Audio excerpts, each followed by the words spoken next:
So,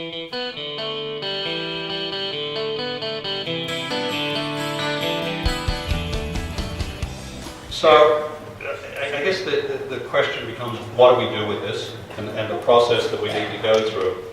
So, following the feedback we're going to get from you folks today, we will go to the drawing board and come back and refine a final scheme, or it's not a final scheme, but a final concept scheme, which we will bring back to the group, hopefully the first part of next year, be January, February next year. And hopefully that addresses a lot of what we heard from these various workshops. We then have to begin to work with our public agency partners from the county and the CSD to process these maps. At the same time, we'll be working with various retail and supermarket chains to see what we can bring in. Of course, they're not going to make a commitment until I know what the plan is. Now, I wish I could tell you how long that process is going to take, but we will be working very hard to get this done as quickly as we can. We are very excited about it. We think this is a terrific evolution, and we couldn't have done it, and I don't mean this very patronizingly, without you guys telling us what you really want in this town center. So, that's the presentation. I'll have time for question and any answers. So yes.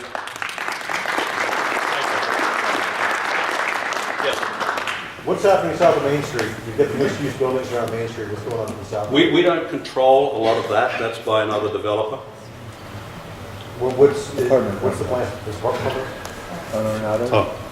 Lane? What was the question? What happens south of Main Street, the Primark parcels?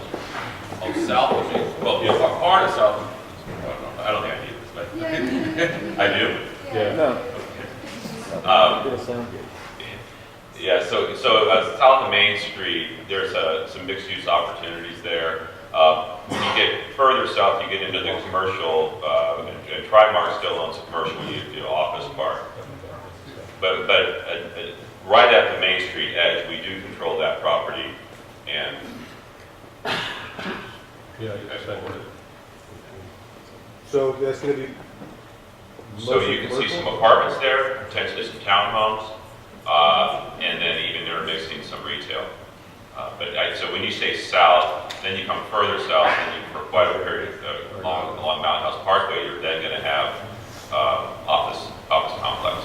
Okay, so we're going to have more commercial and industrial, or You'll have more commercial, office all along Mountain House Parkway coming south. Just to add, as we're going into questions, a few things as Jeff is describing the plan. One thing I want to point out that I think was very key to this. When you look up at the northwest kind of quadrant here, currently in the master plan, that is for what would be mid-rise or a more dense residential product, and the De Anza Parkway was going to come up, now cross over. Now remember, De Anza was going to be kind of a major thoroughfare, and it was going to cross over the creek and then drop you into the residential. What we've tried to do is take that residential, same type of density, which would be more dense than most of the neighborhoods that all of you are living in today, but bring that density down into the town center. Now let the park system all come together and be experiencing on both sides of the creek.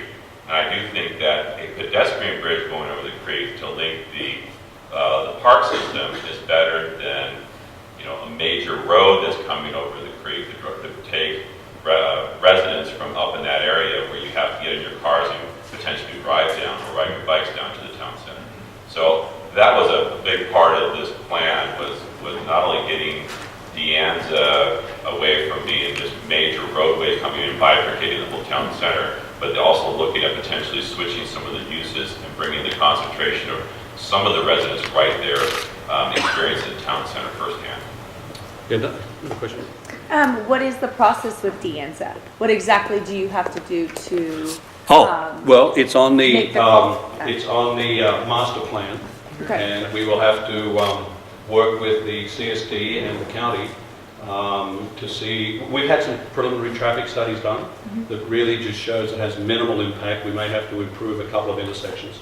So I think from a technical point of view, but there is a regulatory procedure, and I think the county leaders would like to hear from this group whether you think this plan makes sense. Yeah. We do. I mean, I'm biased about that. I think it just makes such a terrific improvement. But we do have regulations, and we have environmental rules that we have to comply with. So there's some of the issues we're going to have to deal with. But something as a resident we could do for you to help with that process? Like, is there somewhere we Oh, I can think speak? if Is there's there a going to be a public hearing meeting? in the county, there's would gonna probably be- help, but Okay. not right now. I think it's a technical process. Yeah, because it really, I mean, on my master plan, Deanna was cut out too. So I personally, resident 5 years, after the first meeting, I went home and I sketched out my own town center. And you could ask Brian, he tried to get me to put an ad in the paper just to show it off because it was really quite, Did it have the answer in it? it did not. Wow. It did not, because it kind of did take that chunk and it kind of didn't make it work. So when you did that, that's why I started clapping right away, because I just thought, wow. He actually sent me your plan. Yeah, he could have. He took pictures of it. So good. So just if there's anything we could do as residents, just email or whatever, letting us know times or meetings or I whatever. think exactly what you're doing. Yeah, Good. great. Good. Two questions. Hang on. Okay. Yeah. Yeah. What are you doing? In the original master plan, so looking at the existing baseball diamond in first base of Central Park, it was envisioned that that would be kind of a clover leaf where youth sports could congregate. And the way that since there's no details about the parks, it's difficult to imagine how that single baseball field will now interface with other baseball fields in that style. So That's an amphitheater we're showing. That's an amphitheater. so you're getting rid of the. Well, we're trying to make it all in the northwestern part of the site. We haven't detailed that out. Gotcha. Okay, I thought that was the baseball diamond. No. It's So that's actually- the first thing. Second thing is, we already have a parking problem in the first phase of Central Park. And so with a park that big, assuming up at the top there, assuming that we actually maximize the potential, we have some big old community-wide event where there's 10,000 people there, where are they gonna park? I hope that when we come back with that plan again, we will detail that for you. It's purely 30,000 foot high. Okay. We will deal with Now, it. we have parking problems already, so I don't want to, that was a big theme in the Yeah, first the good phase. thing- What do we mean with all the parks? The good thing, Jim, the good thing is we are long on land. We have a lot of, this is a massive area of land. If you look even at the area that we consider where the supermarket will go, that's 25 acres. Many big supermarket areas, you only need 12 to 15 acres. And so we're going to have substantial parking opportunities just Inside there that park alone, area. right? And then, but also understanding, like you said, for the parks that we're going to need, and we probably have more park area here than was in the original, combined phases 1, 2, and 3. But that'll work through in the refinements. Would we ever go to the point of doing a parking garage? At the moment, we don't show that here. But Livermore did that. Now Livermore wasn't long on that, so Livermore had to do that. They didn't have the ability to be able to just have a big parking area like we can do here. So we'll need to do refinements, but obviously, yeah, to make sure that it's going out well and can grow with the community. Yeah, we need to assess that. Yes, ma'am. I guess my question, I'm not familiar with the existing, I'm a newer resident, so I'm not very familiar with the existing master plan. Do we have to have high density residential in the town center? No. Okay, when I said high, it was referred to as mid and high density. The reality is it's a range of 12 to 22 to the acre, which is, when you get down to 12 to 15 an acre, that's going to just be townhomes. It's not like it's not a high rise. This is like 3-story. Oh, okay. So I probably should use that term, but when we had our first drawings, that's the way it was depicted. But it's really more of a mid to almost low, townhome type development. You could probably even see some senior development here, where now they can walk to do retail without having to cross the Anne's Boulevard. So we'll be exploring those opportunities. A couple of, yes, ma'am. Yes, so would you see retail at the bottom of that and then residential on the top? or- Here's the deal about retail in the bottom. They never work. Everybody, we all like to do them.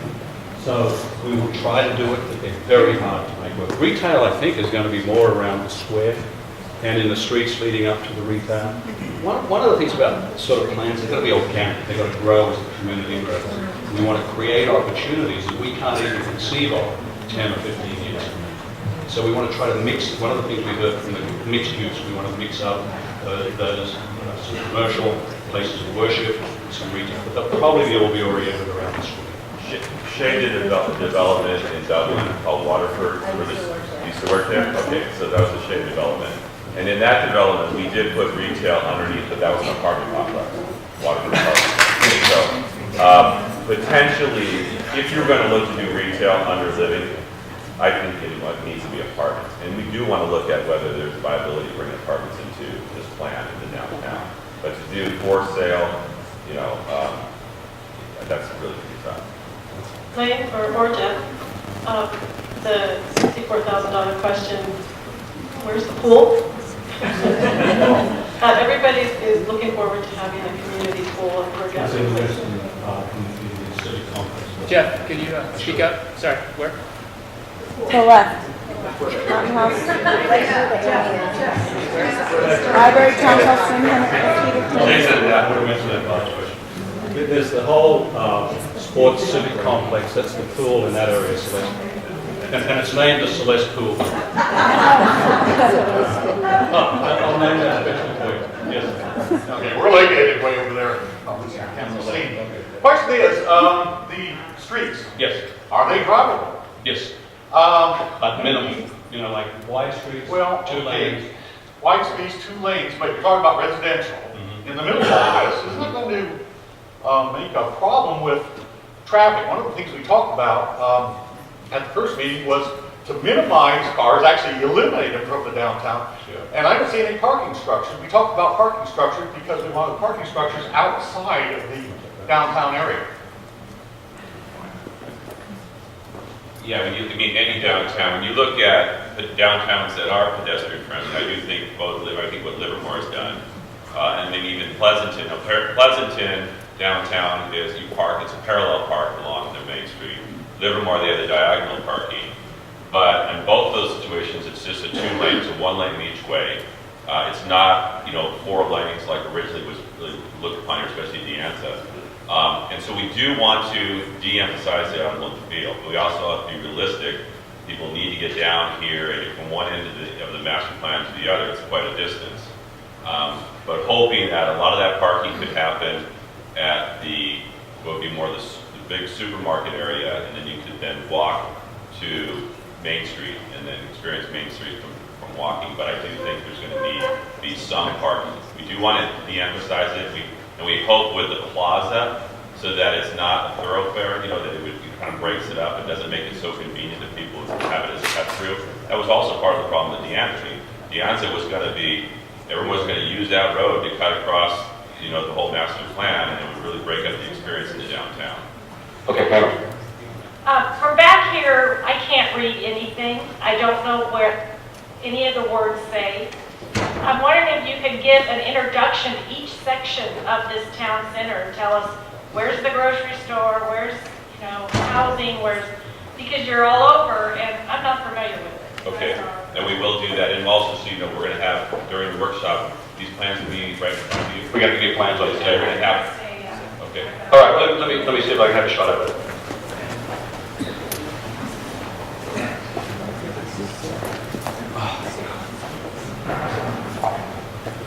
So, starting up here in the north, this is the supermarket retail section up here. Can you catch that? Okay. This is sort of a mixed use. This is sort of commercial. This is where your dock in the block would be. What's that? Restaurants. Again, this is 30,000 foot view. We'll refine this as we come back, but this is sort of going to be your retail commercial hub.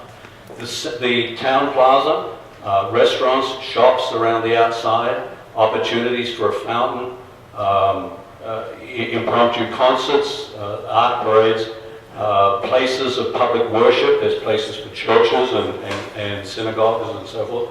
This would be some sort of residential, and we don't quite know what that's going to be yet.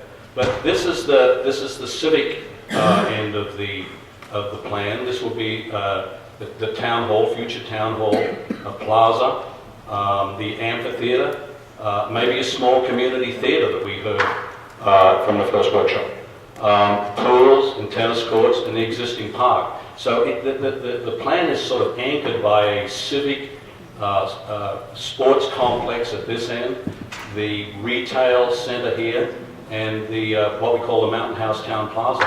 And there's a future mixed use with parking on the inside of it. Does that help you better understand what we're... Yeah, good question over here. My question relates to parking also. With the townhouse, with the additional commercial, and with the elimination of the answer, it would be helpful to us if we came back with a comprehensive traffic mitigation plan to see where's the traffic is going to go once you convert it, so that the adjacent neighborhoods not negatively affected by it. We will do that.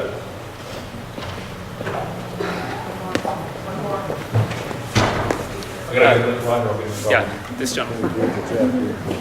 I'm not an angry guy. Well, don't ask my wife that question anyway. So as a potential restaurateur in the downtown area, there's a couple things that, as you know, as a businessman that concern me. One, and I'm not going to try to beat a dead horse, but I'm going to, parking.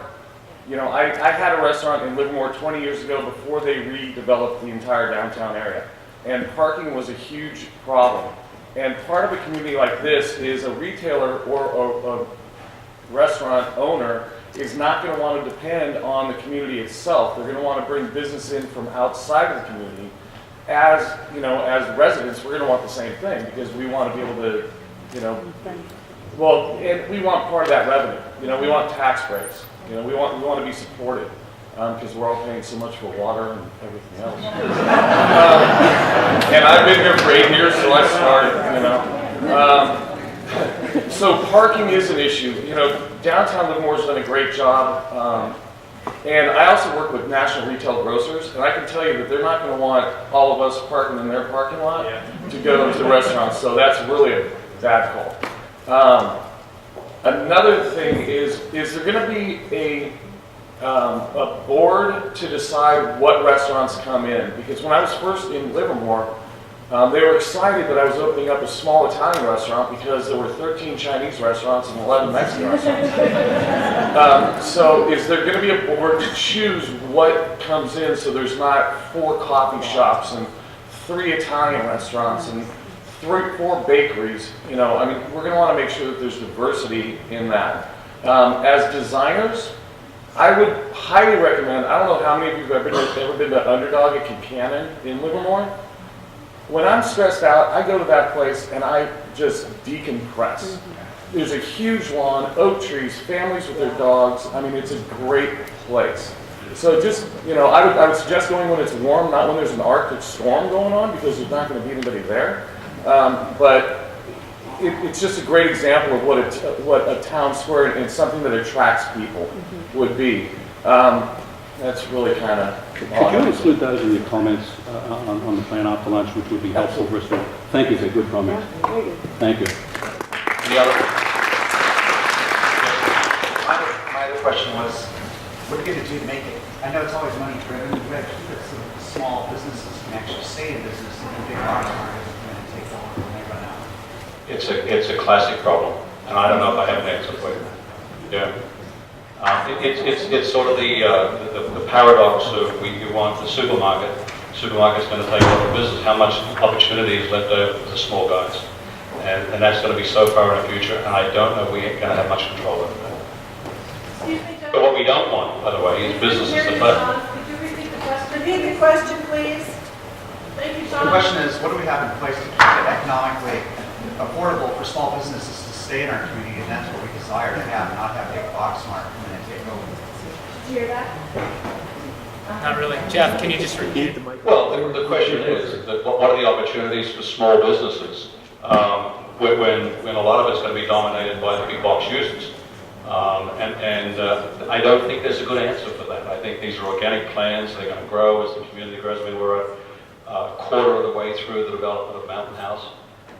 There will be opportunities. Our job as planners and developers is to create the opportunities. I'm not sure we can make decisions about what sort of uses will go there.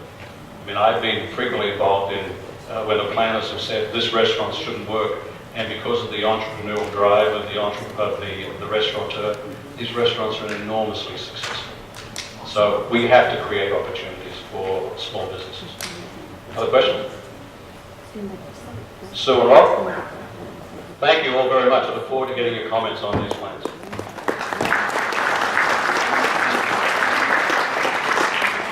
Okay. Well,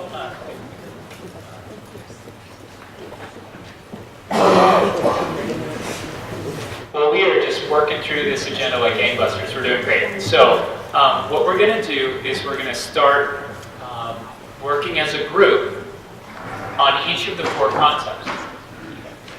So within your small group, at each of your tables, you're going to get a poster board. And for each of your tables, you're going to need an easel. Now, the easels are really tricky. So I would recommend allowing maybe the Mountain House team to bring an easel to you. Let the mountain move to Muhammad, so to speak. Because they're old and they can fall down, and we don't want that to happen. And also, we're in a little tight. So each of you are going to get a board with each of the 4 concepts on it. And what we need you to do now is to ascribe somebody with legible handwriting who's willing to write kind of big so everybody can see. And you're going to go ahead and select a timekeeper. Lefty Grove is not 100%. I